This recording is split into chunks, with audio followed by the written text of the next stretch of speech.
Ассалаумағалейкум, қадірменді телекөрермен, араға апта салып өздеріңізбен тағы да бір мәрте жүздесіп отырғанымызға қуаныштымыз. Бүгінгі біздің бағдарламамыздың тақырыбы білім тақырыбына арналмақ. Жалпы білім алудың маңыздылығы, сондай-ақ діни білім алудың да маңыздылығы турасында бүгін біз бағдарламамызда кеңірек тоқталатын боламыз. Бүгінгі біздің студиямыздың қонақтарын таныстырып өтейін. Білім саласының ардагері, Дін істері басқармасы жанындағы облыстық ақпараттық түсіндіру тобының мүшесі Марданов Темірбек Марданлы, және де Шапағат қоғамдық қорының теолог маманы Зейінді Алтынбекұлымызға. Қош келдіңіздер.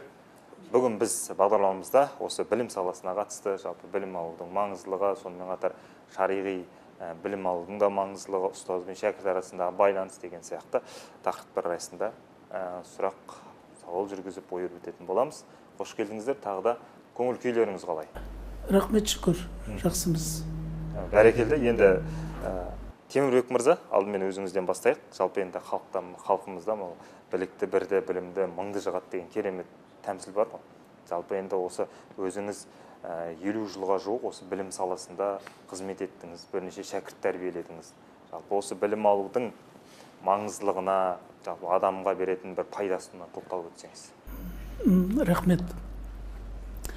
Жаңа өзіңіз айтқандай, білекті бірді жығады, білімді мыңды жығады деген нақыл сөз бар. Я болмаса оқу, білім инемен құдық қазғандай деген де бар. Осы сөздердің өзінен білімнің қандай маңызы бар екендігін аңғаруға болады. Білімсіз ешқандай өмір жоқ. Адамның ең бірінші қажеттілігі ол білім алу. Өзін өзі тәрбиелеу, өмірге әзірлеу болатын болса, осы білім алу ол ең бірінші орында тұру керек. Біз өзіміздің шәкірттерімізге осы бағытта айтатын едік. Кезінде әңгімені білім алуға көп күш салыңдар. Білім деген ол оңайлықпен келмейді. Жаңа инемен құдық қазғандай неге айтып отыр? Жерді инемен қазалмайтындығын сияқты білім де оңайлықпен келмейді. Ол тек келе салмайды.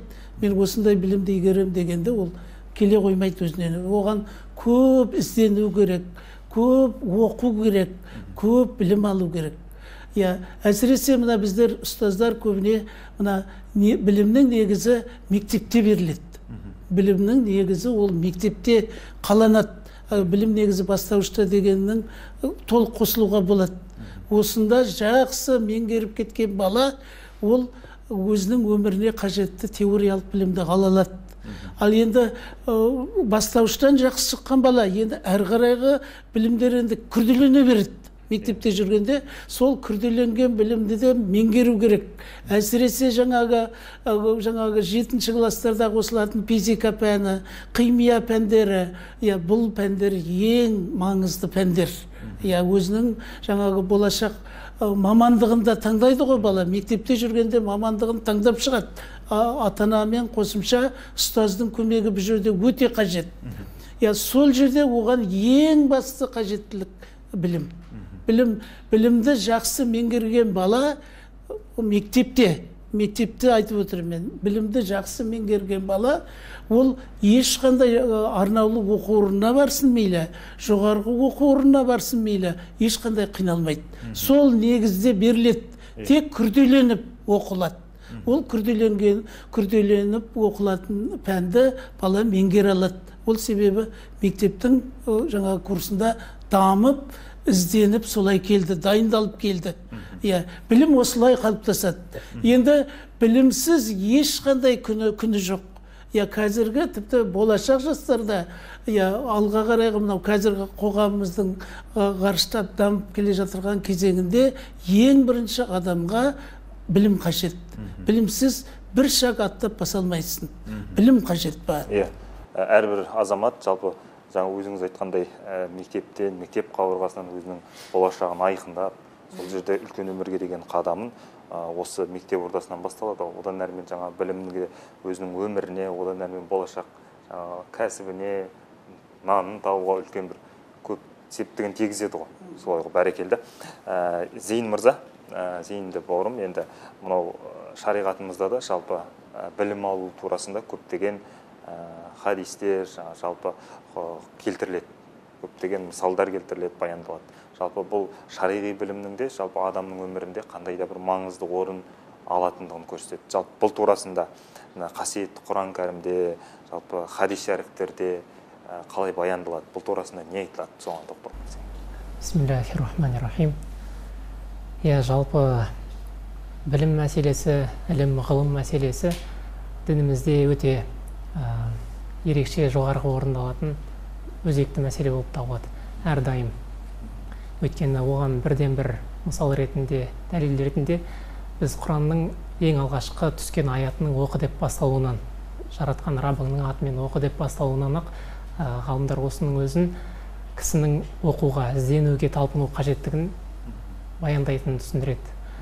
Осы орайда және де тағы да білетіндер мен білмейтіндер тең бе, расында ақыл иелері ғана үгіт ала алады деген секілді аяттар, одан да басқа көптеген аяттар, хадистерді мысал ретінде келтіретін болсақ, ілім әрбір мұсылман әйелге және де мұсылман ер адамға парыз екендігі баяндалған хадистер бар. Және де ілім ізденуге шыққан адамның жұмаққа барар жолын жеңілдететін Алла тағаланың, және де оның сол жолда түскен кісінің табанына періштелердің қанаттарын төсейтіндігі жайында пайғамбарымыздың хадис шәріфтерінде жеткен. Осы орайда қасиетті Құранда да өте жиі кездесетін сөздердің, яғни тақырыптардың бірі білім екенін айтып, кейбір ғалымдардың есептеуінше Құран кәрімде ілім сөзі, ғылым сөзі 600-ден аса мәрте кездесетіндігін айтады. Яғни бұл деген сөз кейбір кісілердің жаңсақ қазіргі уақытта қателесіп, ислам діні білімге, дамуға қарсы деген сөзіне бірден бір дәлел ретінде келтіруге болады. Сонша ғасыр бұрын, осынша 14-13 ғасырдан астам уақыт бұрын кісілердің, адамдардың білімге ұмтылуға үлкен себепкер болғанда осы Алланың нұсқаған шариғаты, тура жол деп айтуымызға болады. Сондықтан ілім ізденуге байланысты дініміз үлкен ғибратты тәмсілдер келтіреді. Және де жалпы білім мәселесі айтып өткеніміздей дінімізде өте қастерлі, қасиетті тақырыптардың бірі болғандықтан бізге осы күнге дейін өзгермей дініміздің аман есен жетуінің де бірден бір сыры ол жаңағы білімге деген шариғатты ұстанушы ғалымдардың табандылығы, ықыластылығын білдіреміз, көре аламыз осыдан. Сондықтан дініміздегі ілімге бөлетін көңіл, ілімге бөлетін назарын көптеген аят хадистерден кездестіре аламыз. Оның барлығын айтып жату үлкен уақыт алуы мүмкін, бірақ та мәселен мынадай бір хадисті келтірсек болады. Кімде-кім ілім, Алла тағала кімге ілім нәсіп етсе, терең дін жолындағы ілім нәсіп етсе, оған пайғамбарымыздың Әли радиаллаху анхуға айтқан бір өсиеті бар. Алланың атымен ант етейін, Алла тағала сенің арқылы бір адамды тура жолға салатын болса, ол саған барлық дүниеден артық деген, яғни барлық дүниедегі нәрселерден артық деген. Бұдан білеміз, біреуге тура жол нұсқау үшін де адамға білім керек. Осы орайда пайғамбарлардың мұрагерлері ғалымдар деген сөз бар шариғатымызда. Сондықтан білімге қызықтыратын, білімге жігерлендіретін хадистер, аяттар Құран шариғатымызда көптеп кездестіруге болады. Сондықтан кездестіре аламыз. Жалпы енді тал бесіктен жер бесікке дейін әрбір мұсылман баласына білім алу ол міндетті деп саналады ғой. Темірбек мырза, жалпы енді осы білім алумен қатар тәрбие үрдісі бұл әрбір жас өскіннің, әрбір тұлғаның, әрбір адамның бойында болуы тиіс міндетті. Тәрбие тал бесіктен басталады деп айтып жатады. Жалпы осы орайда енді өзіңіз білесіз, ұстазсыз, жалпы толыққанды өресі биік азамат тәрбиелеу ол ұстаздың да бірден бір міндеті. Жалпы осы орайда ұстаздың бойындағы қасиеттер қандай болу керек? Бұл тәрбие мәселесінде қандай бағыт бағдар беру керек деп ойлайсыз? Рахмет, түсіндім сұрағыңызға. Білім мен тәрбие дейді, екеуі егіз процесс дейді. Бұл екеуін бір-бірінен бөліп қарауға болмайды дейді. Біздің жалпы ұстаздарға қоятын талабымыз да осындай. Жаңағы тек қана шәкірттерге білім беріп қана қоймау керек, сонымен бірге тәрбиені қоса жүзеге асыру керек. Ол үйдегі отбасында қалып келген тәрбие, ол өз алдына бөлек. Мына мектепке келген мезгілінде мектепте сол тәрбие одан әрі жалғасын табу керек. Оны тіпті біздерде айтады. Біздерде мына сабақ беріп тұрамыз ғой, белгілі бір тақырыпты өтеміз ғой балаға. Жаңа сабақты түсіндіріп болғаннан кейін сол сабаққа қатысты тәрбиені қосып беріп жібер дейді. Қазіргі ұстазға қойылатын талап осы, бірге берілу керек. Білім мен тәрбие қатар жүреді деген сол. Бұл екеуін кәдімгі баспалдақтың екі сатысы деп қарау керек деп бізге солай үйретеді. Баспалдақтың бір сатысынан бірден екінші сатысына көтеріліп кетпейсің ғой, біріншісін басасың, екіншісін басасың, солай емес пе? Бұнда да солай. Жаңағы бірінші сатысынан екінші сатысына білім мен тәрбиеге солай өте береді деген. Енді бұл жерде ұстаз деген ең бірінші маңызға ие тұлға. Бұл өзінен өзі бұл да оңайлықпен орындалмайды жаңағы сияқты. Ол үшін ұстазға өте күшті қасиеттер керек. Ең бірінші ұстазға қасиет, ұстазға ең қажет ол білімділік. Және білімді болғанда тек ананы айтып, мынаны айтып көп сөйлеп кету емес, нақты баланың жүрегінен орын тауып, бала сенің тек аузыңды ашқанды бағып отыратындай дәрежеге шығарып алуың керек. Міне білімділік деген содан шығады. Білімді болсаң, сені кез келген шәкірт сыйлайды, кез келген шәкірт бағалайды. Білімділік керек ең бірінші ұстазға. Сосын екінші ұстаздың мәдениеті күшті болу керек. Ұстаздың мәдениетіне не кіреді? Мәдениетіне кәдімгі келгенде, мына сыныпқа келіп кіресің ғой, кірген мезгілде саған бала қарап қалу керек. Бір жерің киіміңде, сөйлеген сөзіңде, жүріс тұрысыңда ешқандай артық қимыл болмау керек. Соның бәрін, мысалы, сыныпта 25 бала отыратын болса, 25 баланың 50 көзі бар. Саған 50 көз түсті деген сөз. Жаңағы сенің киіміңнің өзін қарайды. Бірінші кіріп келгенде. Баланың өзі психолог дейді. Баланың өзі кәдімгі асқан психолог бала. Сол кіріп келгендегі сенің жаңағы жүріс тұрысыңнан сені уже біліп алады. Алға балалардың кейбір ұстаздарды бағаламай, тыңдамай кететіндігі содан көрінеді. Бір жерлерден нені беріп алады ұстаздар. Бір жерлерден жаңағы балаларға көрсетіп алады өзінің несін. Сондай жаңағы сыныпқа кіргенде оқушының шыбынның ұшқаны біліну керек. Нағыз ұстаз солай ұстайды. Баланы ол айқайлап, жекіріп, ұрсып ұстамайды. Ол тек қасымен қабағынан бала уже біліп алады. Ол кісіні тек тыңдағысы келе береді. Солай мәдениеттілік керек ең бірінші. Бірінші жаңағы білімді керек, білім қажет. Екінші мәдениеттілік қажет. Сосын үшінші жаңағы сөйлеген сөзі бір не болу керек. Жаңағы ананы былай сөйлеп, мынаны былай сөйлеп, жоқ. Сосын талап бірдей қою керек балаға. Талапшыл болу керек. Талап болғанда өте қатаң да болып кетпек керек балаға. Бірақ жаңағы талапты орындата білу керек. Қоя білу керек орынды. Оны орындата білу керек.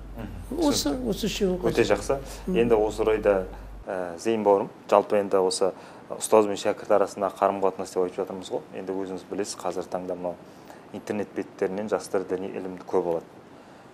Соның салдарынан кейбір жаңа жатын ағымдардың өкілі кетіп қалып жатқандарды да көріп жатамыз. Жалпы осыған орай, жалпы ұстаз бен шәкірт арасындағы білім бұл қатар отырып, көзбе-көз отырып берілу керек деп айтып жатады жалпы діни ілімдер. Осы тұрғыда не айтасыз жалпы?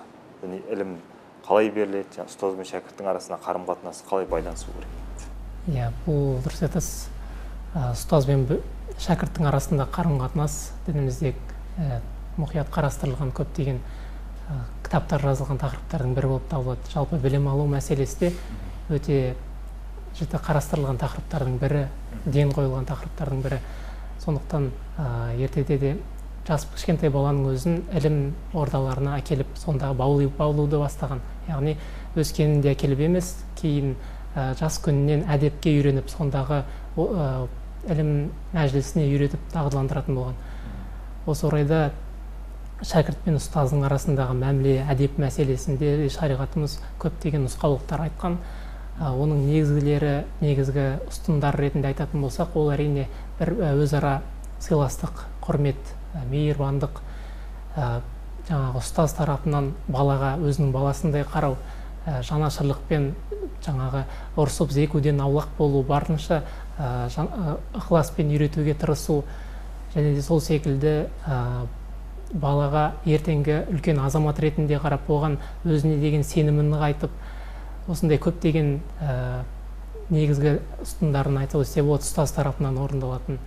Және де бала тарапынан да, оқушы тарапынан, яғни ол да ұстазға деген ықыласын, құрметін, ізетін білдіріп, әрдайым оның білімге байланысты айтып жатқан кеңестеріне құлақ асып, ден қойып, барынша бұл да үлкен білімнің, беріліп жатқан білімнің берекелі болуына, ертең қайырлы болуына үлкен бірден бір себепкер нәрселердің бірі ретінде айтып өтсек болады.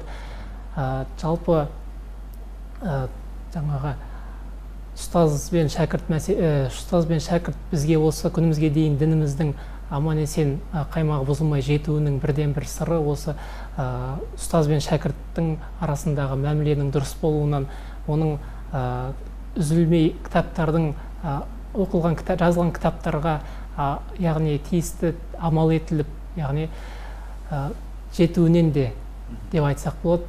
Сондықтан дінімізде де жаңағы шәкірт пен ұстаздың ортасындағы мәміле ерекше қарастырылатын тақырыптардың бірі, білімнің де берекелі болуына, келер ұрпаққа жалғасуына бірден бір себепкер нәрсе. Және де тағы бір айтып өтетін нәрсе, білім алу мәселесінде қазір біздегі уақытта жаңағы барынша заманның ағысына байланысты барынша қысқашалап оқылып жатыр ғой. Діни білім болсын, басқа білім түрлері секілді 4 жыл дейміз, одан кемірек те уақытта оқылып жатады. Бірақ ертедегі жаңағы ата-бабаларымыздың кезіндегі діни білім алудағы үрдісті байқайтын болсақ, ол уақытта кемінде 10 жылдап оқитын болған. Яғни ол уақытта алғашқы кезде ілім баспалдағын басқан кезде күрделі ілімдерге кірместен тек ілім мәжілістеріне қатысып, ондағы мәмілені, әдепті, ең негізгі мәселелерді бірінші қарастырып, ақырын ретімен жаңағы ауыл молдасынан, медреселерден білім алған. Жаңағы, дұрыс айтасыз. Осы орайда жаңағы баспалдақ ретінде жүретін болған. Яғни бірінен кейін бірі, ал қазіргі заманның жылдамдығына, жаңа ақпараттың жылдамдығына байланысты, дәуіріміздің осындай бір ерекшелігіне байланысты бұл жатқан сияқты, кішкене жылдамырақ болып жатқан сияқты. Ал ертедегі үлкен ғалымдардың шығуына да үлкен ізденіс сөздеріндегі табандылық бірден бір себепкер айта аламыз. Өте жақсы. Темірбек мырза, енді жалпы қазір өзіңіз мынау ақпараттық түсіндіру тобында мүшесіз ғой. Жалпы осы жерде көптеген жастармен кездесіп жатасыздар, онлайнда, офлайнда. Енді қазір онлайн түрде қызмет жасап жатсыздар. Бұрын офлайн жастардың арасында жүріп, осы дін саласында мамандармен бірге қызмет жасап жатсыздар. Жалпы енді асыл дінімізбен қатар дәстүрлі құндылықтарымыздың насихатталуы, жалпы өзіміздің салт санамыз, тарихымыз, дәстүріміз деген сияқты жастарға көптеп ақпарат бересіздер. Жалпы қазіргі таңда жастардың ой пікірі, таным деңгейі қандай деп ойлайсыз? Жалпы енді осы тақырып аясында біздің ұлттық құндылықтарымыз, дәстүрлеріміздің насихатталуы турасында не айтар едіңіз? Дұрыс. Енді ұлттық құндылықтар дейтін бұл өте терең ұғым ғой. Ұлттық құндылықтарға бұған бүкіл қазағымыздың салты, дәстүрі, ырым-тыйымы бәрі кіреді ғой. Бұлардың барлығы тұнып тұрған тәрбиелер. жаңағының барлығы оны ішіне қарай кіріп қараса, ол тұнып тұрған тәрбие сонда. Енді өзіміздің мұсылманымыздың ең қастерлі діні, ислам діні, бұл жалпы біздер тіпті оны қазір енді үлкен мән беріліп жатыр ғой. Тіпті біздің кезімізде де жақсы айтып жүрдік. Ислам діні бұл жаңағы адамдарды ізгілікке, адамгершілікке, парасаттылыққа, мәдениеттілікке тәрбиелейтін дін ғой. Бұның бермейтін нәрсесі жоқ қой. Енді осыны жаңағы дұрыс меңгеру бар, дұрыс меңгеріп алу бар. Сосын теріс бағытта алып кету де бар. Қазір қоғамымызда неше түрлі жағдайлар болып жатыр ғой. Соны енді мына біздер облыстық АТТ мүшесі бола жүріп, жаңа қасымызға теологтарымызды ертіп алып барып жүрген мезгілде, жалпы жастардың бұған деген жаңағы несі маған өзіме балалардың жаңағы жастардың несі жақсы көрінеді. Жастардың көзқарасы білуге қарай ынталанып тұратыны байқалады. Барып кездескендерде байқап жүрміз. Болмаса жаңағы біздер сөйлеп болғаннан кейін сұрақ қойған мезгілдерде де байқалады. Балалардың білуге ынталылығы көрінеді.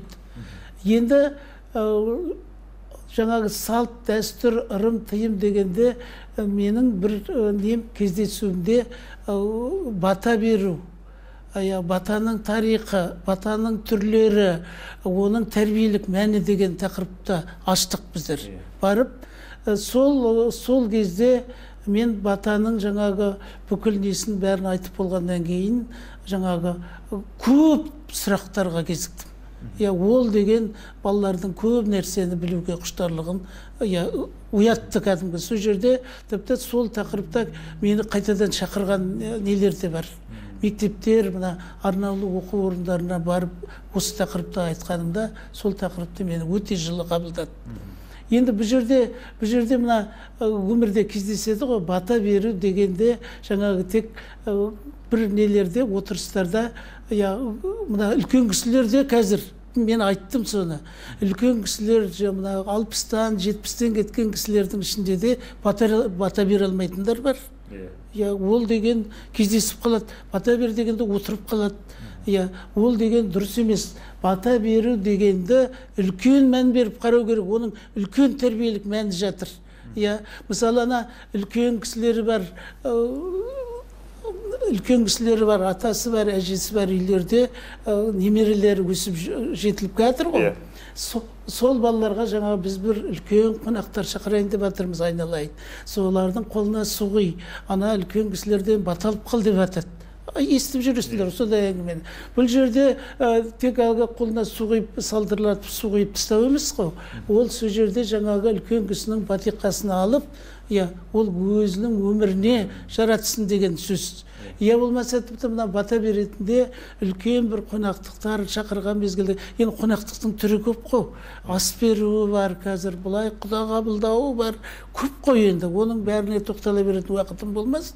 Сол жаңағы бата беру кезінде тіпті сол ауылдың бір жаңағы көпті көрген ақсақалының, болмаса өздеріне ағайын болып келсе тіпті жақсы, соларды арнайы шақыру керек екен. Тек кез келген адамға сен намаз оқып жүрсің ғой, бере ғой дегенді естідім мен. Бір жерде бір жастау балаға сөйдеп жатыр екен. Сен беретін, бата беретін адамның ыңғайы болмай отыр, сен намаз оқып жүрсің ғой, бере қойшы деп. Сол негізі мен өзім дұрыс көрмедім соны. Жасы үлкен.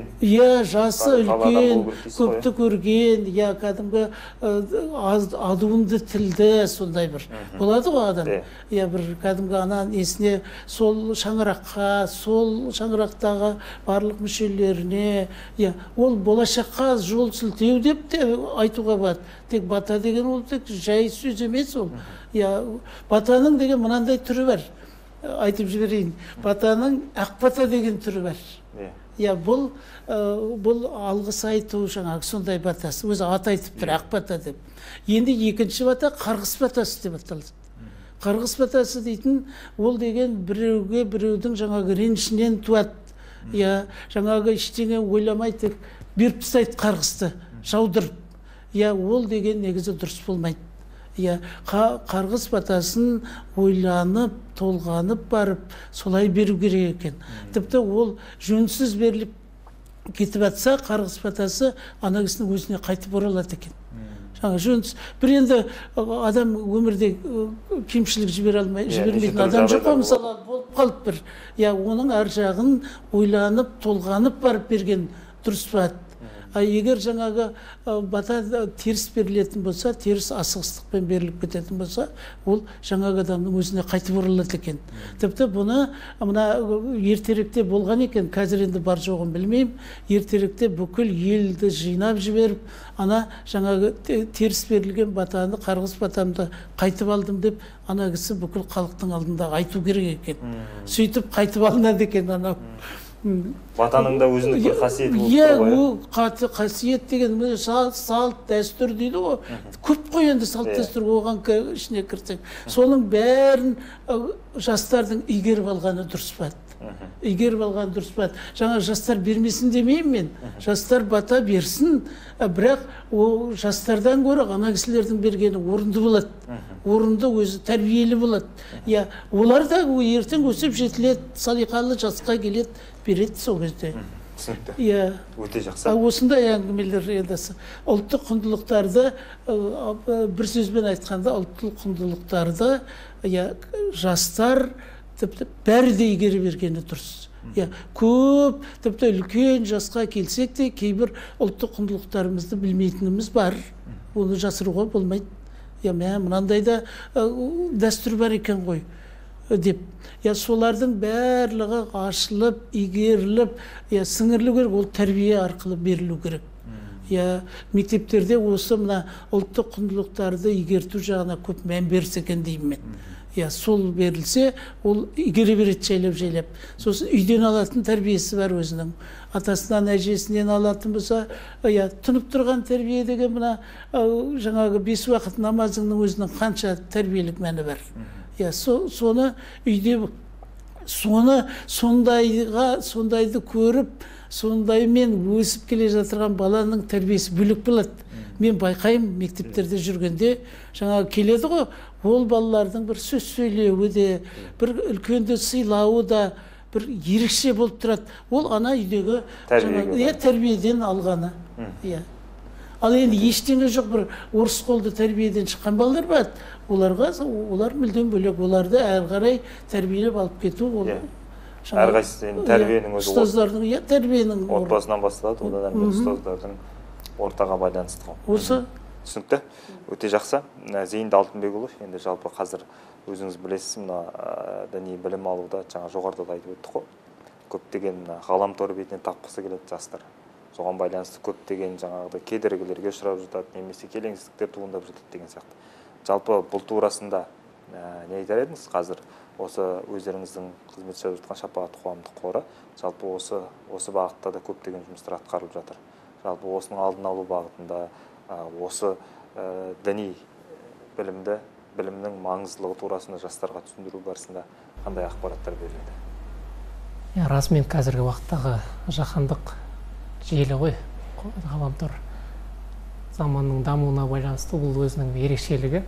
Ақпараттың бұрындағы ертедегі кісілердің 70 жылдық ғұмырлық алатын ақпаратын қазір одан бірнеше есе аз уақытта алатындай қысқарды. Жаңа уақыттың ақпараттың бір-біріне жиналып берілуі, яғни бір уақытта бір адамның қолжетімді болып кетті. Қолжетімділігі. Бір жағынан бұның әрине пайдалы жақтары, оң тұстары да бар. Яғни іздеген нәрсеңді тез уақытта табуға, сол секілді оның терісте тұсы бар. Ол барлығымызға белгілі. Көп мысал келтіріп жүр, қарапайым жаңағы ас үйдің пышағын нан кесуге де жарайды. Сол секілді кісіге де зиян келтіруге де пайдаланатын секілді қазіргі уақыттағы дамыған осы заманның қол жеткізген ғаламторын керекті, қажетті тұсқа да пайдаланады адамдар. Сол секілді әртүрлі теріс пиғылды адамдардың өзінің теріс мақсаттарына да пайдаланып жатқан көреміз. Осы орайда діннің де қоғам өмірінің маңызды бөлшегі болғандықтан діннің де қоғам өміріндегі қоғамда адамдардың барлығының бірдей білім ала алатын, ұстаз алдына келіп білім ала алатындай мүмкіндігі болмаған жағдайда, немесе қарапайым күнделікті ақпарат көздерінен келіп жатқан діни мәселелерінде барынша мұқияттылық танытқан жөн. Өйткені дін мәселесі өте нәзік, яғни қарапайым тақырыптармен қатар көптеген күрделі тақырыптар да бар. Сондықтан дін мәселесіндегі ақпараттарды қазір бүкіл әлем бойынша да қадағалау, барынша мұқият саралауға кеңес беріледі. Сондағы негізгі кез келген адамға берілетін кеңес сол жаңағы дін мәселесінде танымайтын адамның, яғни тексерілмеген адам, яғни сізде білмейтін, басқа тараптан да кеңес берілмеген адамның түсіндіріп жатқан дін мәселесін адамның кім екендігін алдымен ойлануға айтқан ақпаратын дұрыс екен деп қабылдай бермей, ол әртүрлі жеткізілуі мүмкін. Сөздің сиқыры бар деген бар ғой. Сол секілді кісінің сөйлеу өнеріндегі ерекшеліктеріне байланысты кісінің көңіліне баурап алуы мүмкін. Сол секілді түрлі қазіргі уақыттағы визуалды жаңағы мультиктер, кинолар секілді нәрселермен де діни мәселелерді түсіндіріп жатады.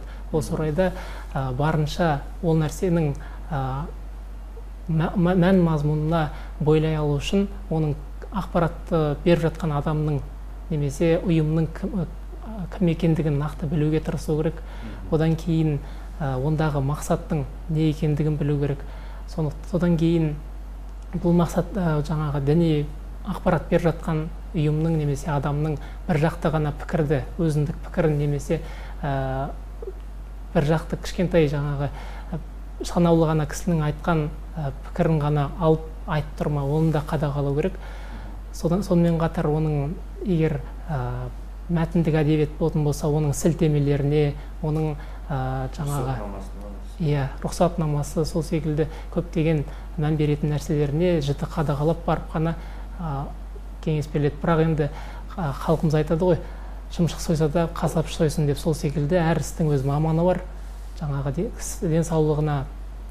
денсаулығымен ауырған кісі барып басқа дәрігерден басқаға барып ем сұрамайды. Сол секілді әр істің маманы, дін саласында өзіндік мамандары бар, қанша жылдап оқыған, тоқыған осы салада тәжірибесі бар. Сол кісілерге Аллаға шүкір қазір мешіттеріміз ашық, медреселеріміз, университетіміз бар.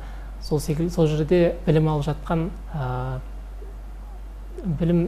сол жақтан түлеп шыққан шәкірттерден болсын, мамандардан алуға ең үлкен кеңес сол болады деп ойлаймын.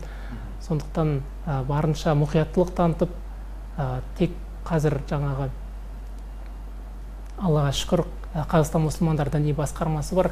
Соның тарапынан нақты имамдар, білікті имамдар бекітіліп әр мешітке тағайындалып жатыр. Сондықтан нақты мешіт тарапынан айтылатын уағыз насихаттарға ғана барынша ден қоюға, құлақ асуға тырысу керек. Өйткені жан жақтан әлемдік саясат бойынша да ақпарат ағыны келіп жатыр. Сондықтан оны саралап білу әр адамның қолынан келе бермейді. Сондықтан тексерілген ақпарат көздерінен алуға кеңес беремін. Бәрекелді.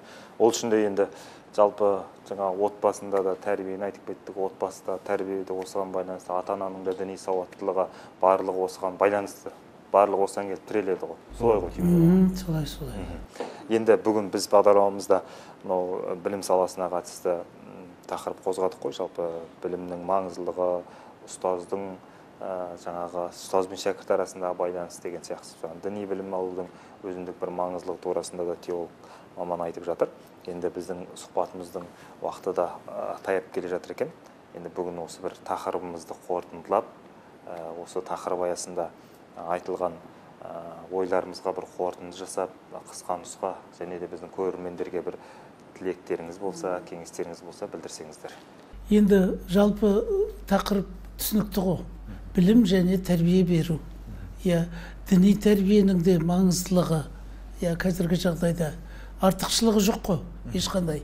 Барлығында жаңағы үлкен ізденіспен, үлкен ұмтылыспен, жаңағы үлкен тәрбиелік жағдайын ескере отырып игерген бала, ол болашақта жақсы азамат пен азаматша болады деп мен толық айта аламын.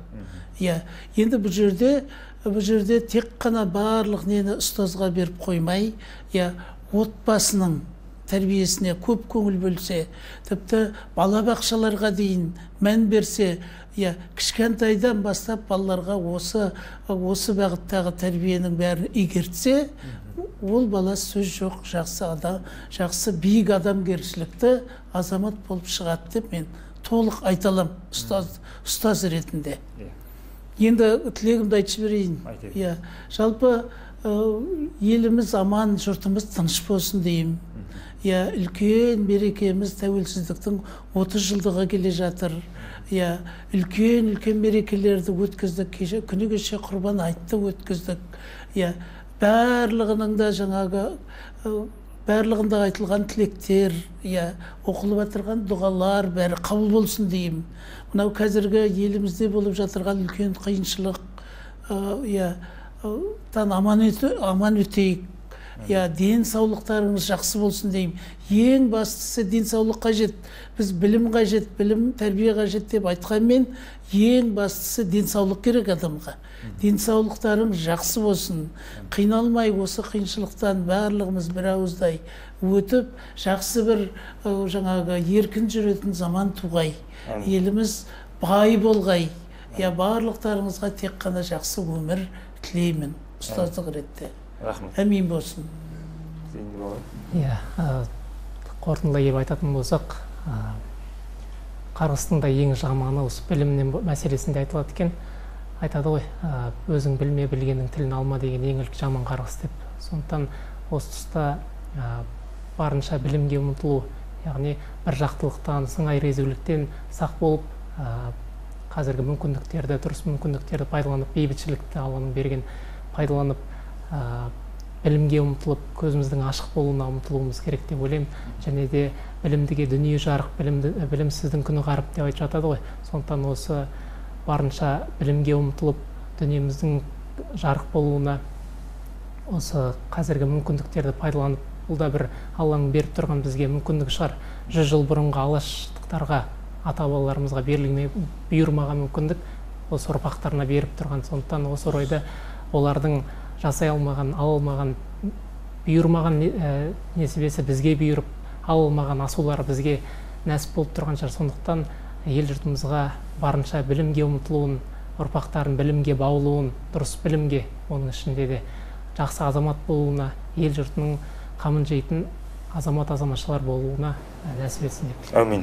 Айтқан келсін. Көп рахмет. Сіздерге де осы бүгін тақырып аясында пікір білдіріп, ой бөліскендеріңізге алғыс білдіреміз. Жасап жатқан істеріңіз тек берекелі болсын, аман болыңыздар, еліміз аман болсын. Мына жаңа айтқан сіздердің тілектеріңізде қабыл болсын деп тілек білдіреміз. Әмин. Қымбатты көрермен, осымен бүгінгі біздің хабарымыз аяқталды. Хабардың бағдарламаның басында айтқандай, білекті бірді, білімді мыңды шығады. Білімді болайық, еліміздің дамуына бірге атсалысайық. Келесі эфирде жүздескенше аман сау болыңыздар.